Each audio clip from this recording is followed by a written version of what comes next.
Hi friends, అందరికీ good afternoon అండి. మనం ఇక ఈరోజైతే నేను బ్లౌజ్ కట్ చేస్తున్నా ఫ్రెండ్స్. బ్యాక్ పార్టు ఈ ఏ సైజు వారు అంటే ఇది పొడవు వచ్చి 14, వెడల్పు వచ్చి 11, నెక్ షోల్డర్ కలిపి 5, తర్వాత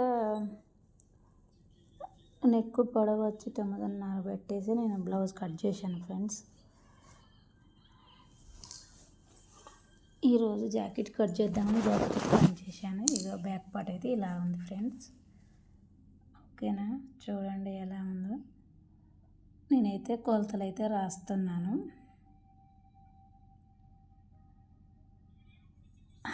ఒక్క చేతి కదా, ఇబ్బందిగా ఉంది. ఒక చేత సెల్లు పట్టుకున్నాను, ఒక చేతితో అయితే రాస్తున్నాను, అందుకే మంచిగా రాలేదు. కటింగ్ అయితే ఎలా ఉందో కామెంట్ బాక్స్లో కామెంట్ చేయండి. ఓకేనా ఫ్రెండ్స్, మనమైతే ఖాళీగా ఉన్నాం కదా, ఆడవాళ్ళం ఏదో ఒక పని చేస్తూనే ఉంటాం. ఈరోజు అయితే పని లేదు, ఎండలు పెరిగాయి కదా, ఇంటి దగ్గరే ఉన్నాను. జాకెట్ని కట్ చేద్దామని చేస్తున్నాను. నేర్చుకోవాలి ఫ్రెండ్స్, శ్రద్ధతో కూర్చొని చేస్తే ఏ పనైనా వస్తుంది. రాదు అనుకోవటం అది మన భ్రమ. మనం చేయాలి అనుకుంటే ఏదైనా సాధించగలం.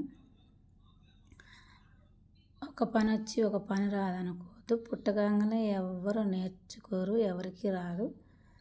అది కావాలి అని మనసు పెట్టి ఏ పని చేసినా కానీ కంపల్సరీగా వచ్చిద్ది. నేనైతే మిషన్ నేర్చుకోవాలి అన్న పట్టుదలతోనైతే నేర్చుకున్నాను. నాకైతే చాలా ఇష్టం ఉంటుంది మిషన్ నేర్చుకోవాలని. ఇంట్రెస్ట్తోనైతే నేనైతే నా సొంతంగా నేను కూడా యూట్యూబ్లో చూసే నేర్చుకున్నా. మీరు కూడా కొన్ని పాయింట్లు కొన్ని కటింగ్లో యూట్యూబ్లో చూడండి. ఎవరికి అవసరం లేదు. మనమైతే కొద్దిగా నేర్చుకున్నాక తర్వాత మనకే ఆటోమేటిక్గా కుడుతుంటే వస్తుంటుంది. కంపల్సరిగా 3 నెలలు కానీ 6 నెలలు కానీ మిషన్ అయితే నేర్చుకోవాలి, మధ్యలో ఆపకూడదు. అది వచ్చింది మర్చిపోతాం కాబట్టి ఎప్పుడైనా కంపల్సరిగా నేర్చుకోవాలి, కుడుతూనే ఉండాలి. ఏదో ఒకటి వచ్చిన పనిని మర్చిపోవటం అంటే అది తెలివి తక్కువ పని. వచ్చిందని ఏదో ఒకటి కుట్టుకుంటూ ఉంటేనే బాగుంటుంది. ఇదైతే ప్రస్తుతానికి నాదే జాకెట్ కట్ చేశాను. ఇక కొలతలు అయితే అలా రాశాను. ఓకేనా ఫ్రెండ్స్, బాయ్ మరి అందరికీ.